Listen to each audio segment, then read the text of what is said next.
सकाळे डहडह खरा एते जोरे गरम गुड़गुड़ी हेउथिला जे घरू बाहरिबा मुस्किल होई पड़ुथिला। हेले अपराह्न हठात बदलिला पागर मिजाज।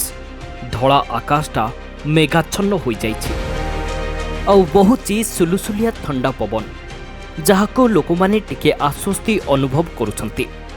आउ किछि समय रे तांडव रचिपारे काल बैशाखी। भुवनेश्वर और कटक को कालबैशाखी वर्षा नहीं अलर्ट जारी होइछि। बिजुली और घड़घड़ी सह प्रबल वर्षा होई पारे। यह व्यतीत 7 जिला को 2 घंटिया रेड अलर्ट जारी करिछि पाणीपाग केन्द्र।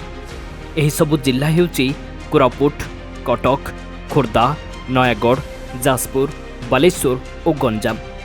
एसबु जिला को कुआपथर माड सह कालबैशाखी वर्षा होई पारे। एहा सह घंटा को 60 ରୁ 70 किलोमीटर बेगरे पवन बहिबा नहीं सूचना रही। सेहीपरि गंजाम, गजपति, खोर्धा, नयागढ़, कटक, जाजपुर, ढेंकानाल, केन्दुझर, मयूरभंज, कोरापुट एवं रायगड़ा जिला को कालबैशाखी वर्षा हेबार संभावना रही। आज राज्यर 18 जिला ऑरेंज वार्निंग मध्य जारी होइछि। किंतु वर्षा हेले भी गुळुगुळी जारी रहिबो बोली पूर्वानुमान करिछि पाणीपाग केन्द्र। किछि किछि स्थान रे तांडव रचुछि कालबैशाखी। वज्रपात 3 जनक जीवन जाइथिबा जଣା पड़िछि।